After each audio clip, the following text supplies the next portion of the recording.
Hi everyone. सो आज हम लोग एग्रीकल्चर एंटोमोलॉजी के कुछ टॉपिक्स देखेंगे, इंपॉर्टेंट टॉपिक्स देखेंगे जो कि एग्ज़ाम स्पेसिफिक रहता है। ठीक है, एग्रीकल्चर एंटोमोलॉजी एक ऐसा सब्जेक्ट है जिसमें प्रॉब्लम होता है। हाँ, अगर आप थोड़ा सा इसमें अगर गाइडेंस नहीं मिलेगा ना तो आपको ऐसा फील होगा कि सब इम्पॉर्टेंट है, नहीं कभी फील होगा कि कुछ भी इम्पॉर्टेंट नहीं है। ठीक है, तो इन चीज़ों को हम लोग ध्यान देते हैं, इस चीज़ों पे ध्यान देते हैं और देखते हैं कि क्या इंपॉर्टेंट है क्या नहीं, क्या हमें पकड़ना चाहिए क्या छोड़ना चाहिए, क्या पास्ट ईयर पेपर्स में क्या क्या आए हैं, उस हिसाब से सारी चीज़ों को अच्छे से बाइफर्केट करके हम लोग अभी देखते हैं। यहाँ पे बता रहा है ऐसा कुछ कि पेस्ट जो है ना cause a heavy loss. 35% of crops world wide जो है वो पेस्ट के कारण लॉस होता है। ठीक है, सेकंड हेवी लॉस होता है वीड्स के कारण। ठीक है, सबसे इम्पॉर्टेंट चीज़ यहाँ पे आपको जानने का ज़रूरत है वो है ETL, economic threshold level. Threshold level क्या होता है कि इकोनॉमिक थ्रेशोल्ड लेवल इसको बोलते हैं कि एक पेस्ट का पॉपुलेशन इस लेवल तक पहुंच जाता है जब हमें कंट्रोल मीजर्स स्टार्ट कर देने चाहिए। ठीक है, मान लो 20 है, मान लो, ठीक है, एक एग्जांपल दे रहे हैं, 20 पेस्ट है। ठीक है, तो 20 पेस्ट ना उतना कुछ नुकसान नहीं पहुंचा रहा है, तो हम लोग क्या करते हैं कि हम लोग कंट्रोल मेजर्स नहीं लेते हैं। पर हमें पता है कि अगर ये पेस्ट 30 तक चला गया ना तो वो हमें नुकसान पहुंचाने लगेगा। तो हम लोग क्या करते हैं कि इन चीज़ों को ETL बोलते हैं। 30 से नीचे जितने पेस्ट है ना उसको बोल देंगे ETL, इकोनॉमिक थ्रेशोल्ड लेवल। ठीक है, और उसके बाद अगर 30 से ऊपर चला जाता है पेस्ट का जो पूरा पॉपुलेशन है तो उसको हम लोग बोलेंगे EIL, इकोनॉमिक इंजरी लेवल। ठीक है, तो इकोनॉमिक इंजरी लेवल तक मान लो पेस्ट का पॉपुलेशन जा रहा है तो उसको बचाने के लिए हम लोग क्या करते हैं कि एक कंट्रोल मेज़र अप्लाई करने लगते हैं और वो है ETL। ठीक है, तो ETL और EIL का मतलब आपको समझ आ गया। EIL में क्या होता है, lowest population density that cause economic damage, जो डैमेज प्रोवाइड करने लगता है। जो मैं आपको 20 और 30 का दे रहा था कि 30 के बाद अगर डैमेज हो रहा है और उसमें हम लोग कंट्रोल मेजर यूज़ कर रहे हैं, ठीक है, तो वो हो जाता है इकोनॉमिक इंजरी लेवल। और 30 के अंदर क्या रहता है, ETL, इकोनॉमिक थ्रेशोल्ड लेवल। ठीक है, economic threshold level, economic injury level, इसका कॉन्सेप्ट होना ज़रूरी है। इंसेक्ट जो है, इंसेक्ट किस फाइलम के अंदर आता है, insect come under phylum of arthropoda.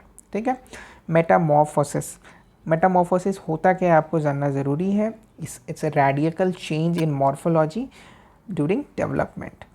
दो प्रकार के होते हैं, इनकम्प्लीट और कंप्लीट। इनकम्प्लीट में क्या होता है, 3 स्टेजेस होते हैं, एग, नाइम्फ, एडल्ट, और कंप्लीट में egg, larva, pupa, adult, 4 stages होते हैं। ठीक है, ऑर्डर्स ऑफ इंसेक्ट इंपॉर्टेंट है। ऑर्डर्स ऑफ इंसेक्ट से क्वेश्चंस आए हैं AFO में, इसलिए एग्जाम में बहुत इंपॉर्टेंट है। इन सब को बहुत अच्छे से पढ़ लेना कि थ्रिप्स कौन से ऑर्डर में है। सबसे पहले तो देख लेना 9 ऑर्डर है। ठीक है, 9 ऑर्डर के बाद आपको देखना है कि हाइमेनोपेट्रा में कौन कौन से हैं, डाईपेट्रा में कौन से हैं, ऐसे करके सब में देख लेना। टाइप्स ऑफ लार्वा, लार्वा भी बहुत इंपॉर्टेंट है। एग्ज़ाम में अभी तक तो देखा नहीं गया पर इंपॉर्टेंट है। जब जब आपको फैमिलीज़ आ रहे हैं, जब आपको ऑर्डर्स आ रहे हैं तो आपको टाइप्स भी देख लेना चाहिए। नाइम्फ, कैटरपिलर, ग्रव, मैगॉट, इसमें क्या क्या है। माउथ पार्ट बहुत इंपॉर्टेंट है, बहुत ज़्यादा इंपॉर्टेंट। ठीक है, इसमें देखो जैसे लैबियम है, it's acts like a lower lip. Labrum है, it's acts like a upper lip. ठीक है, labium and labrum saves the food material coming out of mouth. ठीक है, इसको पता होना चाहिए। हाइपोफाइनिक्स क्या काम करता है, it's mixed crush the food material. ठीक है, maxilla, maxilla cuts, cutting of food. Mandible, crushing of food. ऐसे ऐसे आपको याद रहना चाहिए। टाइप ऑफ माउथ पार्ट बहुत इंपॉर्टेंट, डैम इंपॉर्टेंट। ठीक है, सबका देख लेना है। पाइसिंग एंड सकिंग टाइप किसका है, स्पॉन्जिंग टाइप किसका है, सिफोनिंग टाइप किसका है, च्यूइंग टाइप कितना है। एंटीना मॉडिफिकेशंस क्वेश्चंस बन सकते हैं यहाँ से। ठीक है, कि क्लैवेट, बटरफ्लाई का एंटीना कैसा मॉडिफाई है, हनी बी, हाउस फ्लाई का मॉडिफिकेशन का क्या नाम है। ठीक है, ये आपको क्वेश्चन बन सकते हैं। Modification of insect legs question बन सकते हैं। ठीक है, नो डाउट क्वेश्चन बन सकते हैं कि क्लैस्पिंग टाइप किसका है। ठीक है, जंपिंग टाइप किसके इंसेक्ट के लेग्स हैं, ये क्वेश्चन बन सकते हैं। डैमेजिंग स्टेजेस, कोलियोपेट्रा का लार्वा स्टेज और एडल्ट स्टेज बोथ डैमेजिंग होता है। ठीक है, लैपिडोपेट्रा जो है ओनली लार्वा स्टेज ही डैमेजिंग होता है। हेमीपेट्रा, निम्फ, एडल्ट बोथ डैमेजिंग होता है। और डाईपेट्रा जनरली निम्फ स्टेज डैमेजिंग होता है, एडल्ट डैमेजिंग नहीं होता है, कोई डैमेज नहीं करते। पॉलीफेगस पेस्ट, बहुत इंपॉर्टेंट, वेरी वेरी इंपॉर्टेंट, ठीक है। पॉलीफेगस पेस्ट कौन कौन से होते हैं? Locust, termite, Bihar, red hairy caterpillar, white grub, ये सब पॉलीफेगस पेस्ट। नेक्स्ट हम लोग इंसेक्टिसाइड्स देखेंगे। इंसेक्टिसाइड्स क्या होता है आपको पता है, ठीक है, chemical and poison use to kill insects. ये इंसेक्टिसाइड्स एक्ट 1968 में आया। Modes of insecticide: systematic poison, contact poison, stomach poison, fumigant, बहुत इंपॉर्टेंट है। इंसेक्टिसाइड्स एंड ट्रेड नेम्स कोई ज़रूरत नहीं है, ये सब पहले एक दो क्वेश्चन देखा गया है, पर मैं आपको रिकमेंड नहीं करूँगा। ये कलर बहुत इंपॉर्टेंट है, ठीक है। लेवल ऑफ हजार्ड, एक्सट्रीम, ये सब मैंने आपको विजय सीरीज़ में कराया हुआ है, ठीक है। अगर आप विजय सीरीज़ रेगुलर करते होगे तो ये सब मिल जाएगा। एक्सट्रीमली हजार्ड कौन से कलर का होता है, रिलेटिवली सेफ, सबका कलर देख लेना। फिर आपको inorganic compounds, inorganic compounds insecticides में कौन कौन से हैं, तो देखो lime sulphur was use to control San Jose scale, sulphur is primarily use as a fungicides and acaricides, बहुत इंपॉर्टेंट, वीवीआई पे। बोरेक्स यूज होता है control maggots, zinc phosphide, rat poison, zinc phosphide ingested in rodent stomach, ये सब बहुत important है। Organic compounds, organic compounds में कौन कौन से इंपॉर्टेंट है, ये देखो, प्लांट कोल तार ऑयल, मिनरल ऑयल, ठीक है। प्लांट ऑरिजिन कंपाउंड, मार्गोसा, नीम, ये क्वेश्चन आया हुआ है, ठीक है। तो ये भी बहुत इंपॉर्टेंट है, ठीक है। निकोटीन किससे मिलता है, ठीक है, ये निकोटीनिया टोबैकम से मिलता है, एंड रस्टिका से मिलता है, कितना % निकोटीन मिलता है, और रस्टिका को कितना % निकोटीन मिलता है, ये चारों बहुत इंपॉर्टेंट है, ठीक है। एडिटिव ऑफ इंसेक्टिसाइड्स देख लेना थोड़ा थोड़ा, उतना भी इंपॉर्टेंट नहीं है पर थोड़ा मोड़ा देख लेना। आप इसमें देख सकते हो एडिटिव्स जो इंसेक्टिसाइड्स में हम लोग एडिटिव्स ऐड करते हैं तो उसमें सॉफ्टनर क्या का काम करता है, सॉफ्टनर सल्फर जिंक का काम करता है, स्टेबलाइजर काम करता है पायरिथ्रिन्स, एंड्रेन्स, मास्कर, और डिओड्रेंट जो अनप्लीजेंट ऑर्डर आता है ना उसको छुपाने के, उसको कम करने के लिए cedar oil, pine oil, spine oil, scents. Pesticides formulations important है, एरोसोल्स का देखो जैसे ड्रॉपलेट्स का साइज़, ऐसे ऐसे चीज़ें आपको देख लेना है, ये भी इंपॉर्टेंट है। Plant protection equipments, plant protection equipments में आपको पता है कि ये सब जैसे पावर ऑपरेटेड, ये क्वेश्चन आया हुआ है, ठीक है। हॉर्स पावर डस्टर का कितना HP का होता है, डिस्चार्ज रेट भी देख लेना, 1 से 9 kg/min, ठीक है। स्प्रेयर्स देखो कितने सारे स्प्रेयर्स हैं, हाँ। नोजल्स के साइज़ देखो, nozzles, type of nozzles questions आए हुए हैं, ठीक है। फ्लैट कोन स्विल इतना से इतना रहता है, कोन स्विल टाइप 1100 से 450 से ज़्यादा, 1100 से कम रहता है, और ये सूटेबल क्यों है, देखो हर्बिसाइड स्प्रे के लिए है, कोन स्विल इंसेक्टिसाइड्स के लिए 1100 से ज़्यादा, फ्लड जेट नाम से ही लग रहा है, ये भी हर्बिसाइड्स के लिए है। ऐसे ऐसे चीज़ें को आपको देख लेना है।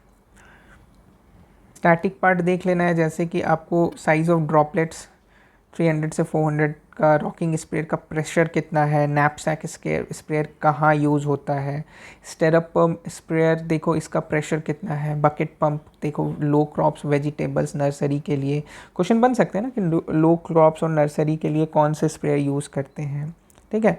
Pedal pump sprayer suitable for spring of trees in orchid, generate pressure कितना है ये देख लेना है। ये आप प्रीवियस ईयर क्वेश्चन देखे होंगे तो हर साल ये क्वेश्चन पूछता था, ठीक है। हाई वॉल्यूम स्प्रेयर कितना है, मतलब ये सब डैम इम्पॉर्टेंट, बहुत ज़्यादा इम्पॉर्टेंट। लो वॉल्यूम कितना, नॉर्मल कितना, बहुत ज़्यादा इम्पॉर्टेंट है। पैरासिटॉइड्स, ठीक है, बायोलॉजिकल कंट्रोल मेजर्स में आते हैं कि अब बायोलॉजिकल कैसे हम लोग यूज़ करेंगे, तो पैरासाइट से, पैरासिटॉइड से, प्रीडेटर्स से।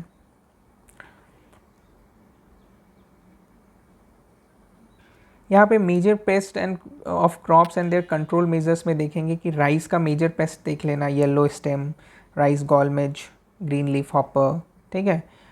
थोड़ा थोड़ा ऊपर से देख लेना, बहुत ज़्यादा ऐसा क्वेश्चंस आपको देखने को नहीं मिलेगा। जैसे वीट का थोड़ा सा अलग सा है, जैसे पिंक स्टेम बरर, हाँ ये देख लेना, वीट टर्माइट देख लेना, गुंडी बर्ग, ये सब आपको पता होना चाहिए, ठीक है। राइस आर्मी वर्ग, जो अजीब सा नाम है ना, थोड़ा सा डिफरेंट नेम है ना, उनको ज़रूर देख लेना, ठीक है, डिफरेंट नेम वाले।